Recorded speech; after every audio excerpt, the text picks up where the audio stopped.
How are you now? Broadcasting from the studios of Castlereagh in Gadigal country. Are we in Gadigal country? Yes, not Camaragal. It's Gadigal country. It's the Theory of Thing Investment Podcast, Season 8, Episode 8. Remember, if it's talked about enough, it's a thing. This show is brought to you by the Australian Mutual Funds Exchange. Go and check it out. amfex.com is the website. You can get access to the best and even the worst too, mutual funds around the world, especially in India, which I strongly recommend that you go and have a look at that. Speaking of bits and pieces like that, all advice contained in this show is general in nature only. If you want to speak to a professional about anything that is mentioned in this show, then you can talk to myself. I'm James Whelan, 42-year-old white male, wearing a blue suit and a blue tie, sitting in an office here. This is all part of a visual sort of painting the picture that's here. We're also doing recording the start of this one live on YouTube. Hello to everyone out there who's tuning in live.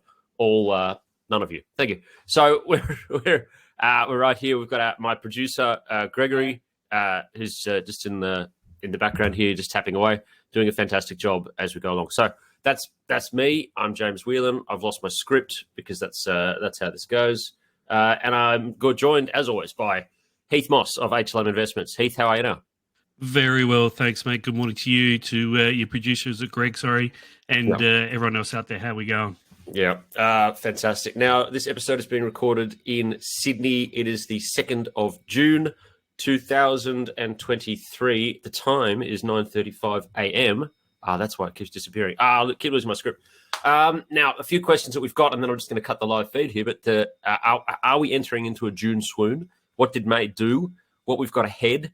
And then maybe we might have some footy tips. Let's make it really tight. I've got Radio Hong Kong in about 40 minutes, and then off to the rugby long lunch for charity for breast cancer research. So we're going to go and chip in there. And congratulations to Phil Waugh, has finally been announced. We've been sitting on this one for a while.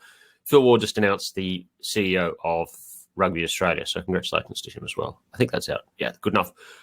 Heath, and I'll say goodbye to everyone via the live feed because it's not going to make much sense having a one-sided conversation on that. And we'll get this back later on. So, Heath, mate, what's ahead? What's behind? What's ahead? What's behind? Still more debt ceiling chatter. We got the you've got to pass the House. The vote passed the House, and we've just got to wait on the Senate now. Which Senate's controlled by the Dems, isn't it? Yep. That should get through. Yeah, it was just. Yes. So that should be, I think, today. Sometime they're putting that to a vote. So that's good news, and the markets have rallied on the back of that. It was a good month for the S&P 500 on the back of all that tech stuff, AI boom, bubble, whatever you want to call it. Yeah. The Australian market actually performed quite poorly. It was down a couple of percent for the month. And that's probably on the back of softer than expected Chinese manufacturing and industrial data. I think we got all excited about the China reopen and thought, everything would be vertical and linear. Yep. And of course it's not. And but I think things should turn around, and I suspect in the Q4 area we get much better data in terms of construction and industrial activity over there in China. Yeah, whether it's true or not. I mean, so they were trying to get, I've just got some stats up here in front of me because I was actually going to talk about it on radio in just a bit. So it's very, very coincidental. Give me a bit of practice here.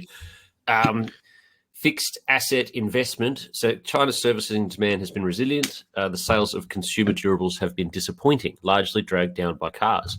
Fixed asset investment is an important contributor to growth. It grew only 4.7% in April 2023, which is lower than a 2022 average. So of all of it, they are now, the growth is at such a point. I mean, it's going to be really hard for them to hit that 5% target. Oh, sorry.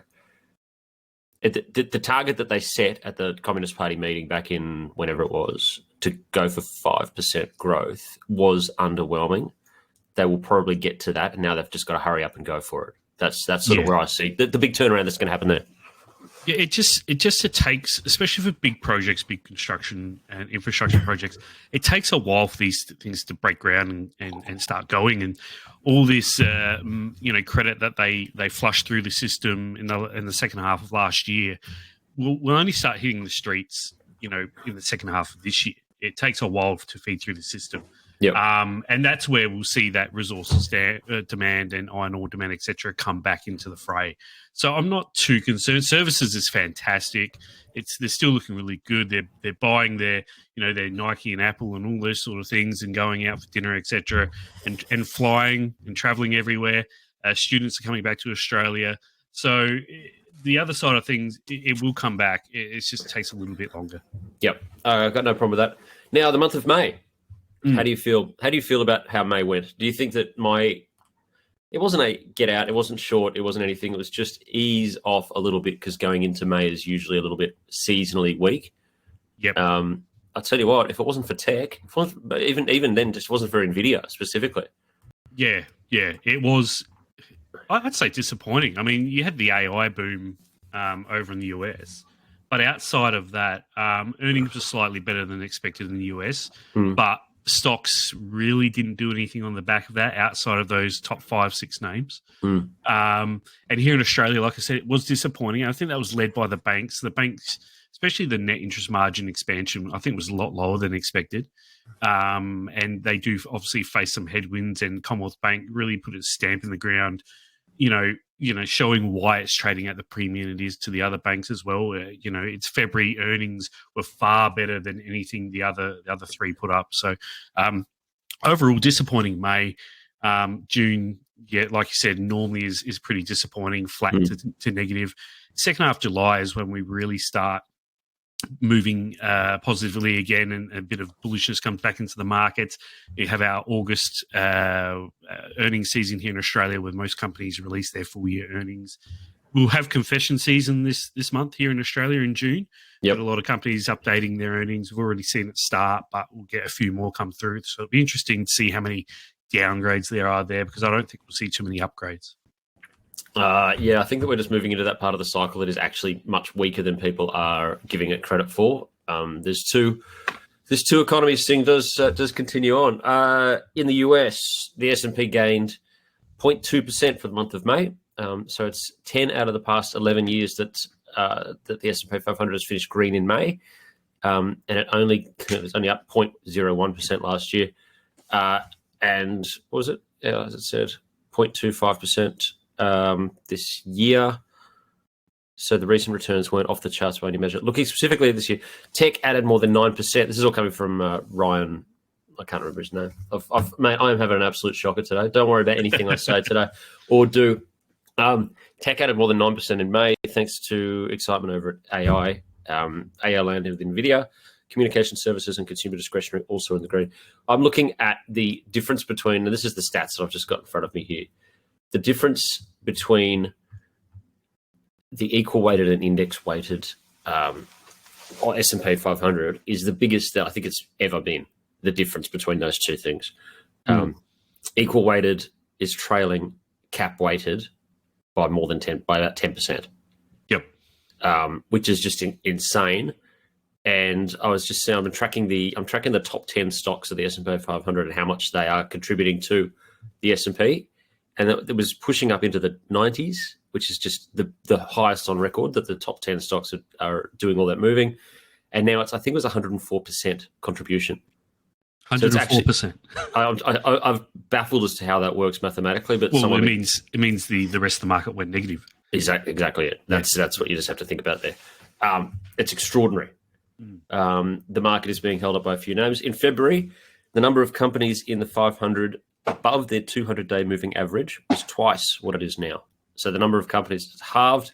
I don't like anything under the 200-day is the old rule. And once it slips down below it, it usually stays down there for a bit if it's descending. And that sums up a lot of the companies in the S&P 500. Still with that, only 20% of the companies are outperforming the overall index. That's the lowest since the start of this century. That's the lowest number of companies that are outperforming the index. In there. Also, on tech, this is pretty much all I wanted to say today. Also on tech is that at the end of last week, the tech sector was 3.23 standard deviations above its 50-day moving average. I saw that stat be passed around. Yeah. I mean, that's extraordinary. And if you look, mean reversion is something that just has to happen because that's how you get a mean. Yeah, it's not good. It's not good. No. It snaps, but it's due to snap back Yeah. in that way, or the rest of the market just needs to catch up with some of those things. But Yeah. I think, what do you think is more likely, that tech just has a bit of a rest? Yeah, I think we see a pullback in tech, and even if the rest of the market does nothing, we've seen with the rally to the upside, you'll have the same impact on the downside on the index. You'll see some negativity, I think. Yep. I've got no problem with that either. We did lighten down on our HNDQ earlier in the week, just going, you know what, that's had a really good run. It's fantastic. And there's arguments about whether it's going to stay in cash or whether it should slip into the bond market. Now, there's two questions on this. Now, based on Chris Weston's conversation last week, talking about a massive amount of liquidity that's getting sucked out of markets to go and charge into these T-bills that are going to be issued by the Fed once. Yep. Oh, sorry, not the Fed, Treasury, Fed, Treasury, yeah, TGA. The T-bills, the T-bills that will be issued by them, or $1.2 trillion worth, or whatever amount that it is. That goes, apparently, everything that's going to happen is potentially going to be a little bit inflationary. Inflation up, rates up. So probably not the best time to be buying bonds in this time. And the general consensus seems to have switched around, especially after the data last night, that maybe, just maybe, the Fed is going to be holding for longer at this spot, as opposed to cutting a few times at the back end of this year. Yeah, because some of the liquidity being drained from the system, and rates going back up, and credit markets become tighter, will do their job for them. They don't need to live. I was actually chatting with Chris Weston yesterday, the day before, and we're both in agreement that it really the market performance will really depend on where the funding for these D bills come from. If it comes from the RRP, the repo area, then there's going to be some headwinds, but we should be okay. Yep. But if it comes from the excess funds sitting on the Fed's balance sheet, which is where the market thinks most likely it will come from, then we could face some real trouble and have some a real liquidity crunch, and see most risk assets sell off. Yep. Yes. I don't disagree with you on that or anything else. Okay, what else is going on? Anything? With the RBA next week, I think the consensus is for a hold. Yep. We've had some pretty soft data come here in Australia over the last month. Jobs, retail figures. Inflation figures were a little bit hotter than expected, but that was mainly due to transportation and fuel costs as the excise cuts came back on. So that's about it here in Australia, I think. How about home prices? I've got a Gareth Aird, friend of the podcast, Gareth Aird note here. Home prices lift strongly in May. Supply and demand imbalance concerning. If he says it's concerning, it's concerning. Dwelling prices rose by a strong 1.4% across the 8 capital cities in May. The third consecutive monthly gain. Prices rose. Strongest in 18 months, I think. If you look at, and you have a look at the volume of people who are coming out to Australia. I saw a stat as well. Just keep this under your little hat. I think it's about 48% of the new arrivals are students. Yes, will be students. This was all at Treasury estimates the other day. Yeah, phenomenal. Student accommodation is going to be thin on the ground. If you can find it, get it, hold on to it. I would love to have an investment in a nice big student accommodation area. And as Mr. Lowe said yesterday, move in with a few different flatmates. Was it yesterday? I'm moving to Phil's house. Yeah. You're moving to Phil's house.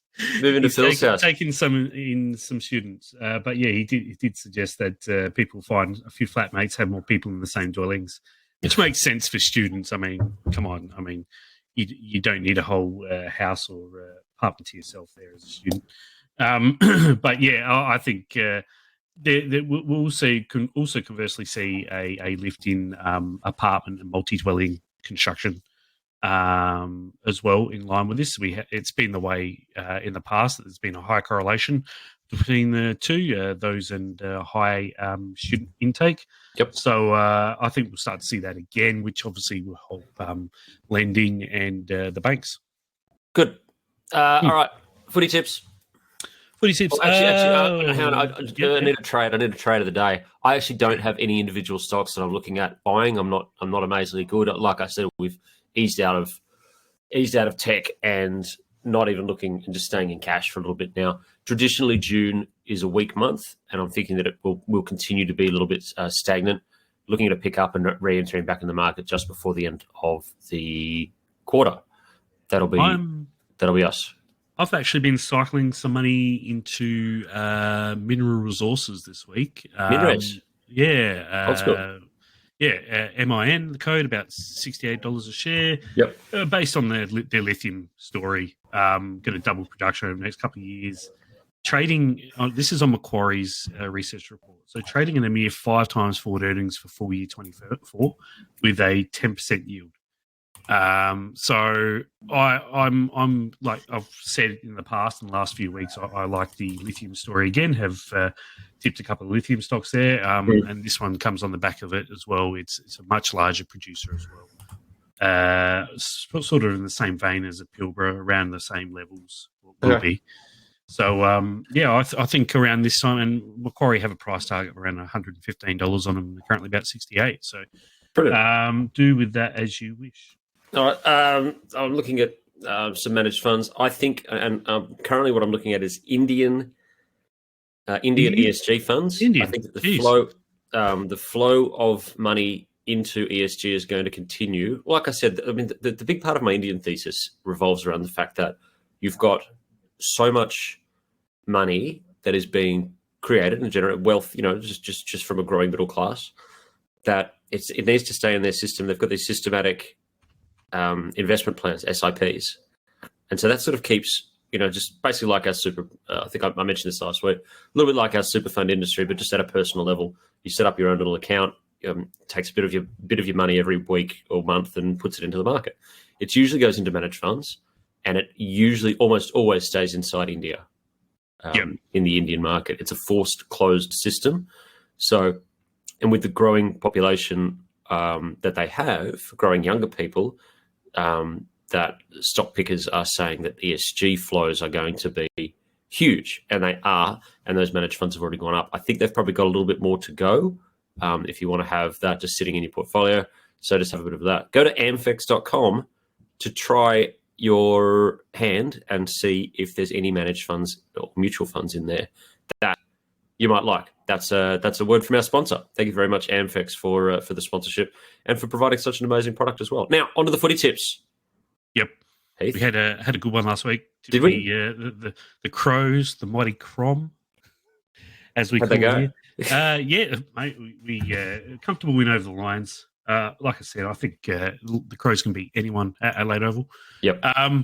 But this week, I'm going to tip our cross Adelaide, and I'm going to pick my own line at around 50.5 points. I think they're going to have a very strong win. Who are they playing? Hawthorn.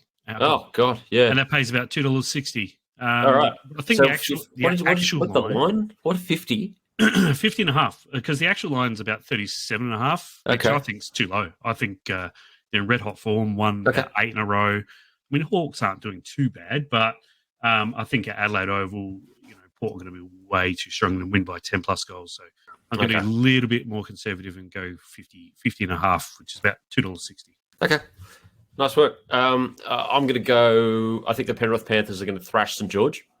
Yep. They've been given a really good run. Of obviously most of the players for Penrith are in the Origin team, backing up after that insane drop the ball blunder in the last 10 minutes of the game, in which they just decided to stop playing. Thanks, guys, for all your work. Great work, Queensland too, on the win. But I think that Penrith are going to be back and hitting hard with.